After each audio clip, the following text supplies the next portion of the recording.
दीनों के सहारे तुम ईश्वर, सबके परमेश्वर तुम ईश्वर।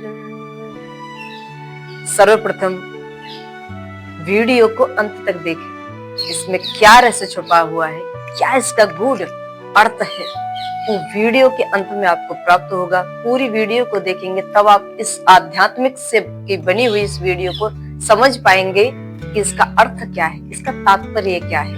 आधा अधूरा देखने पर ज्ञान आधा अधूरा रहता है। तो चलिए हम चर्चा कर रहे हैं परमात्मा के ऐसे आध्यात्मिक विषय पर। कहते हैं कि जिसका कोई नहीं उसका कौन है? ईश्वर है। किसी के माँ बाप मर गए तो कहते कि बच्चे अनाथ हो गए, लेकिन फिर भी कुछ बुद्धिजीवी लोग कहते हैं कि भैया कोई नहीं, परमात्मा सबका है, ईश्वर सबका नाथ है, वो सबका कल्याण करता, मालिक वही है। सबका कुछ ना कोई मालिक है इस जगत में। बच्चों के माँ बाप मालिक है, पति पत्नी है तो पाणी ग्रहण पति करता है तो उसका मालिक है।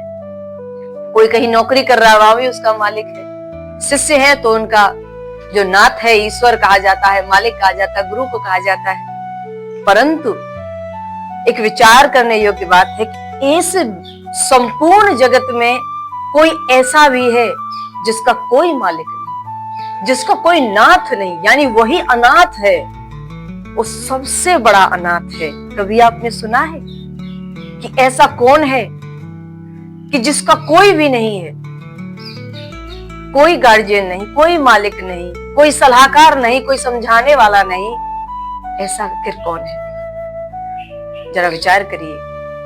ब्रह्मांड में सबके कोई ना कोई है। अगर देवता भी हैं, संपूर्ण देवताओं के नाथ नारायण भगवान भोलेनाथ है, भूत पिशाच प्रेत इन सबके भी सहायक भोलेनाथ है। लेकिन पर ब्रह्म परमात्मा ईश्वर सर्वशक्ति वही सबसे बड़े अनाथ है, उनका कोई भी नहीं है। क्या आपने कभी सुना है कि पर ब्रह्म के माँ बाप कौन है, उनके दादी दादा कौन है, उनके मामा नानी नाना कौन है, उनके भाई बहन कौन है?